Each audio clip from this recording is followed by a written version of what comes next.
extended descriptions that make the unusual understandable. One of the differences between the Book of Mormon and imaginative literature is precisely in this missing level of detail.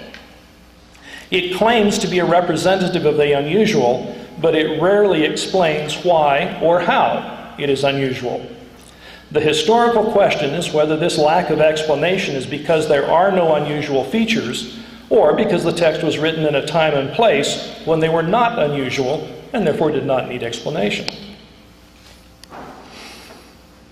As we begin to dig into the Book of Mormon's historical layer, there's an important distinction that should be made in the type of data that we analyze. Malina and Rohrbaugh reminded us that there are two participants in the text, both the writer and the reader. There is great danger that a reader's culture will influence the perception of the writer's culture. They explain, we have suggested that each time a text is read by a new reader, the fields of reference tend to shift and multiply because of the reader's cultural location. Among some literary theorists, this latter phenomenon is called recontextualization. This term refers to multiple ways different readers may complete a text as a result of reading it over against their different social contexts. They describe this process using the Lucan story of the inn at Bethlehem. Consciously or unconsciously, we've often used mental images or scenarios drawn from modern American experience to fill in unwritten pictures that complete the text.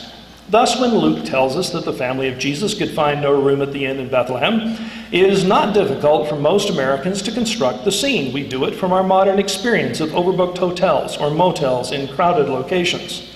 That such a scenario is completely inappropriate, however, never dawns on most American readers. They simply do not know that ancient Bethlehem had no hotels, that advanced reservations were an unknown phenomenon, and more important, that room in any village lodging was based on kinship or social rank rather than offered on a first-come, first-served basis.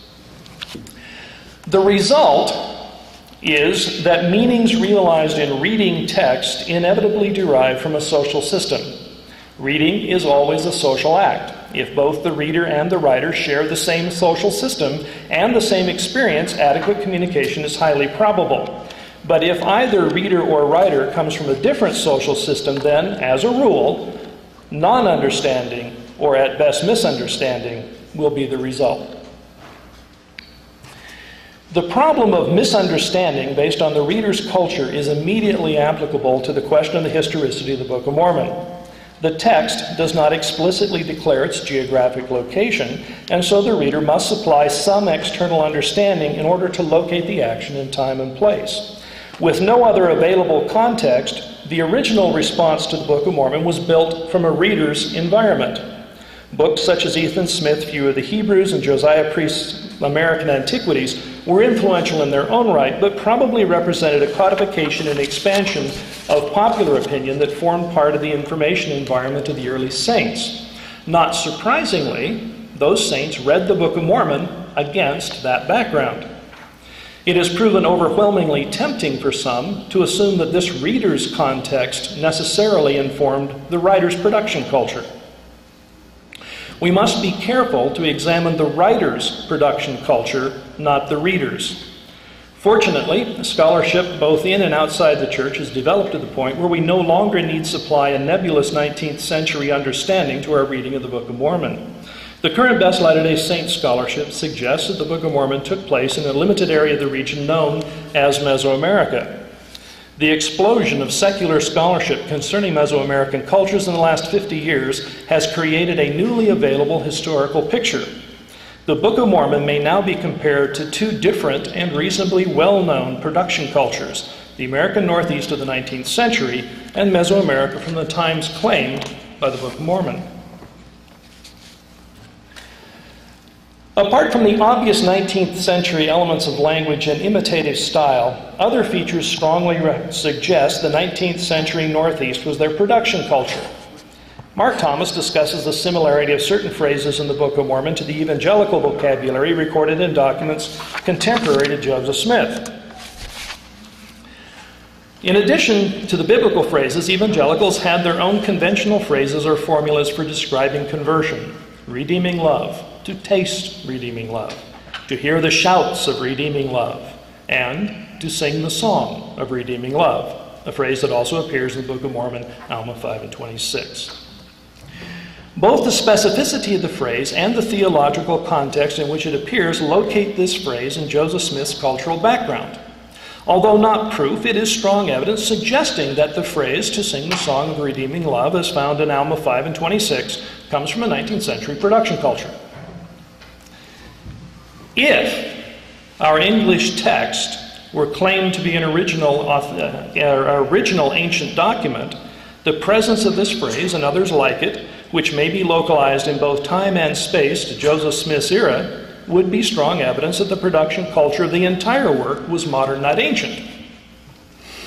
Similarly, phrases that obviously copy or echo the King James Version of the New Testament would be strong indications of anachronism if the English text were considered to be the original text.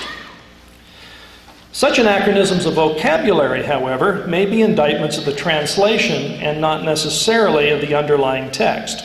For instance, King James Bible speaks of candles. In the ancient Mediterranean, candles would be an anachronism, as oil lamps provided most light. Although technically incorrect, the anachronistic term candle may be confidently ascribed to the translator, not the original text.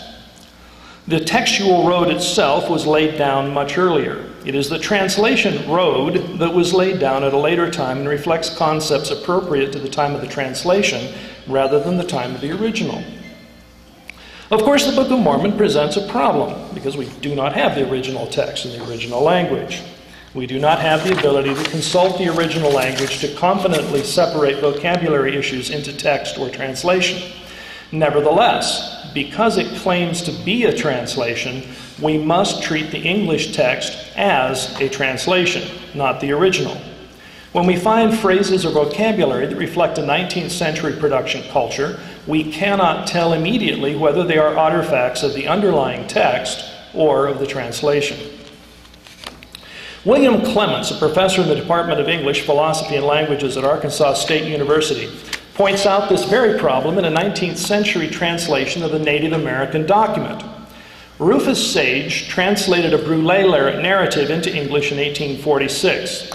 Similar to the Book of Mormon, the original is no longer available. Similar to the Book of Mormon, aspects of the translation indicate the time period in which the translation was made. Several of the elements of the text probably derive more from Sage than the original narrator. For instance, the scenic description, the silvery springs overhung by drags and shaded by cottonwoods, must reflect the romantic literary aesthetic of Sage's time. The careful pacing of the narrative with each phase of its progress fully explained and related to earlier phases suggests the hand of the text maker, as does the attention to detail in the dialogue, especially the story within the story. Throughout the text, the language strikes 20th century ears as too formal for a story of this sort, a personal anecdote devoid of apparent ritual associations. One must wonder to what extent English words Sage has employed in his text represent what the narrator actually said. For example, Sage uses the English term conflict, then fray, then fight. Are these translations of the same Lakota word? If Sage's three words in fact reflect real variation in the narrator's diction, do they catch the different shadings of the original Lakota vocabulary? The mixture of somewhat formal literary English usages, for instance, a face suffused in blood, with stereotypical Indianisms, 3 moons sped, also raises the question about the tonal level of the text. Yet Sage did not see himself as being unfaithful to his originals. Regarding another text he made from a Brulé story, he wrote, "In penning the above, I was guided solely by the leading incidents as related in my hearing." In truth, though, he was also guided by his sense of the literary, of what was necessary to make a good tale in a written European language. Sage's attempt at a faithful translation of a Native American document shows evidence of its production culture, just as we would expect. There are phrases and themes that almost certainly derive from the translator's culture rather than the culture of the original narrator. Quite apart from the text being translated, the English version places the translation's production culture firmly in the 1800s. This is precisely the problem we have with the Book of Mormon. We have evidence of the modern production culture precisely at the level of vocabulary. We see the parallels of phrases that are similar to documents, and when we see parallels of phrases that are similar to other documents, we may suspect that the translation layer is contaminated with the culture that produced those phrases. What we cannot say for certain, however, is whether or not that these contaminations that make the Book of Mormon read as a good tale written in a European language have any relationship to the underlying text. In order to more